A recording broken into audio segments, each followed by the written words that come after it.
Alright, so we got this New Year Kana coming up tomorrow on the Tempest trial, so I thought we might as well go ahead and do a builds video and analysis for her.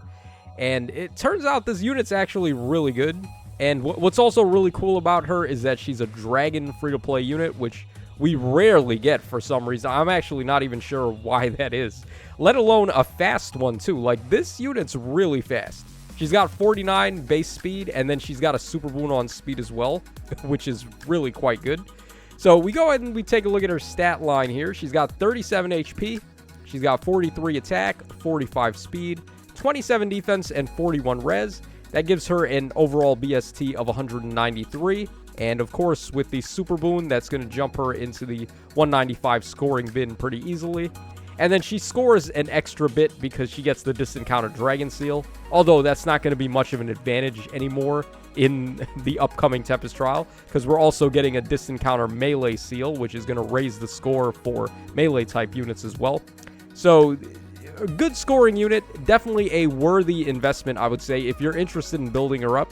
Now, if we go ahead and do a little comparison here between her and contemporary units, the last free-to-play dragon unit that we got that was kind of speedy, believe it or not, was actually the male Kana from ages ago. Like, this dude is so old, he actually gets 30 flowers. Can you believe that? Like, that's actually insane that he is the only other kind of fast, I say with quotation marks, dragon free-to-play unit that we've gotten, and he's just no match for her in terms of attack and speed. She just completely melts him. Look at this, 44 attack versus 37 attack, and then 46 speed versus 39 speed. I don't think this guy has any super boons either, on attack and speed at the very least. So, yeah, just a big RIP. He also got a refine, and it sucks. So that's another point in Kana's favor. The female one, and not this Kana here. But he does win on one key point. He has way more HP, and he's got way more defense. So that is relevant. That is the one downside to this Kana here. Her defense is really bad, and for a melee type unit to have bad defense, that's kind of iffy. Like, you're going to be mostly fighting melee matchups with your melee type units. So I really wish she had better defense than this, but I guess they had to do it because they wanted to give her a lot of visible res, which makes sense because there's a lot of good res skills that you may want to run, like Scowl and also Def Res Ploy and things like that. So it's acceptable, but that low defense is definitely going to come back to bite her. Now, the other free-to-play dragon unit that we have is the Tempest Trial Ina from Halloween. This is a more focused unit. She's got more defense and res as like a combined total for tanking, and then she's got good attack and HP, and her speed is actually the dump stat, which is pretty much where you would want it for a melee type dragon unit. So I do think this Ina is really good. However, she can't play her phase as efficiently as this Kana can. Having that really good speed and having access to skills like null follow-up and tempo and like all the good stuff. She even gets occult strike if you want to run that. So like, this Kana can melt things easily if you want to. If you can player phase with her, she can actually put up a good fight. So she's got player phase potential and enemy phase potential, whereas this Ina is pretty much just going to be relegated to the enemy phase. And depending on how you want to look at it, this Kana is also a God Lance. So we've been starving for God Lance units. They rarely ever give us like super fast blue free-to-play options. So if you want to say that this Kana is a God Lance, you could. A fast Lance colored unit that's going to have color advantage on the sword units, I'll definitely take that. However, comparing her to Saizo, even though she does have better attack and they tie on speed, Saizo's got way more defense, which is a little bit more conducive to a God Lance being able to like fight the melee matchups a little better. And he does also have access to better skills, being infantry melee type, where he's getting stuff like godlike reflexes and vital astra and buffer 4 and all the other dodge level 4s. He even gets prime, and unfortunately dragons are not able to get prime, so that does suck. But Kana's still really good. And there's definitely a lot of mileage and a lot of utility if you're planning to build her up. So let's go ahead and take a look at her base kit now. So she comes with this brand new weapon here, New Sunstone Plus. It's actually a pretty good weapon. I think it's better than the Arcane Grima even. both of the weapons on the banner are actually better. So her weapon does all stats of 4. It gives you 15 points of true damage reduction based on 15% of her attack. And it includes brave attacks too. So if the enemies are hitting you twice in a row, you're going to get that true damage reduction on both hits, which is really good. And then it also inflicts guard and has adaptive damage. The difference between her weapon and the male Kana, who's going to be the 4-star demote on the banner, is that he's giving null follow-up instead of her giving guard effect on her weapon. And then instead of doing an attack check for his true damage reduction, he is doing a speed check here, where it's 20% of speed as opposed to 15% of attack as with this weapon. So both of them are actually really good weapons, and it's not going to be too difficult to pick this up because the Kana that's going to have it on the banner is a 4-star. So if you wanted to spoil some of your Dragon Merge projects and give them some of these really nice weapons, by all means, right? The only real advantage to Arcane Grima is that it's got -1 special trigger, which does come in handy, and it also has true damage instead of true damage reduction. So it's still a solid weapon. Definitely, you don't need to worry if you've got Arcane Grima on your best dragons and you were wondering, like, should you invest in the new weapons? I would say you could if you want to. It's not going to be too costly. This unit's free to play. The other one's a demote, but you don't really need to, like, sweat it too much if you don't have it. And then for passive skills, we've got Glimmer, we got Dragon's Ire 3, and Drive Res 2.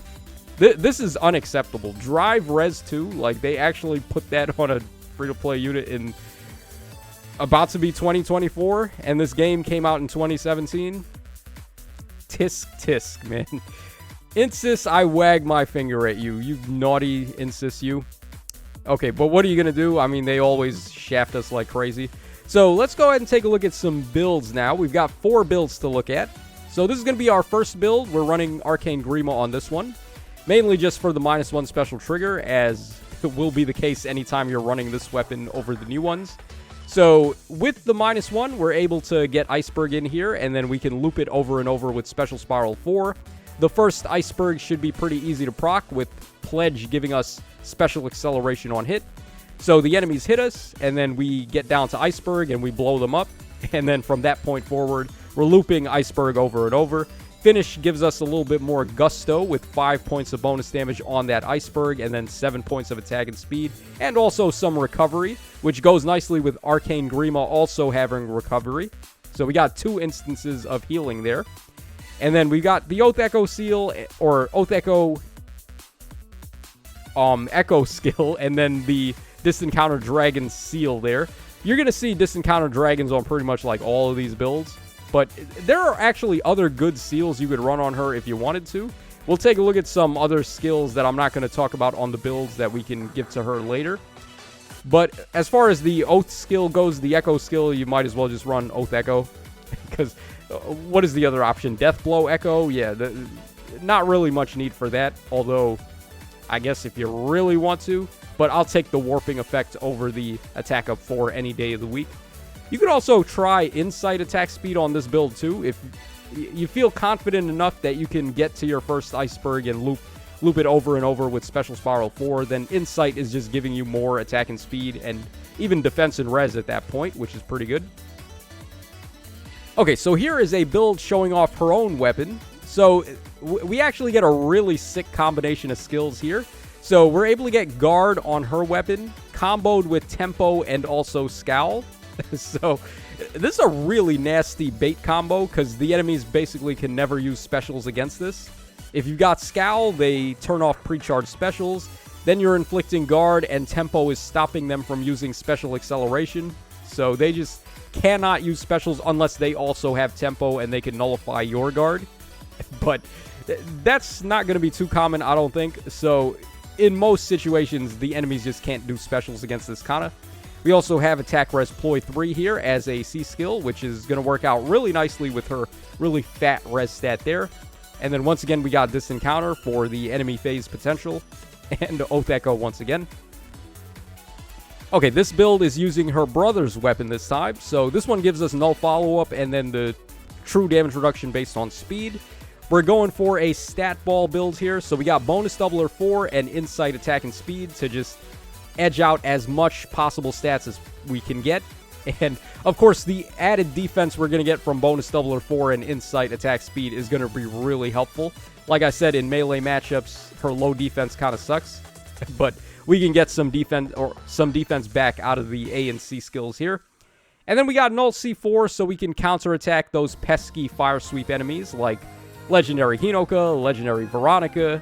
Maybe even Duo Elise may rear her head in there sometimes. So it's just nice to be able to counterattack everybody regardless of them having Fire Sweep or not. And once again, this encounter dragons going to be on like all these builds. And then finally, we have... This one is more of a experimental build, but it does actually have some situational advantages. So we're running Escutcheon here. I was thinking maybe run Pavis, but it's really tough to get a consistent Pavis on a unit that doesn't have -1 special trigger. So if you wanted to run Pavis on her, then you'd have to run Arcane Grima. But, I mean, you might as well run one of the new weapons instead, I think. Because they already have true damage reduction, and then you're comboing that with even more true damage reduction. It's just going to end up to a lot of tanking capabilities that your Kana is going to be able to do.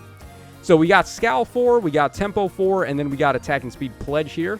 So Tempo 4 and Pledge, really sick combo as well, because we're nullifying enemy guard, and then we're getting acceleration on hit.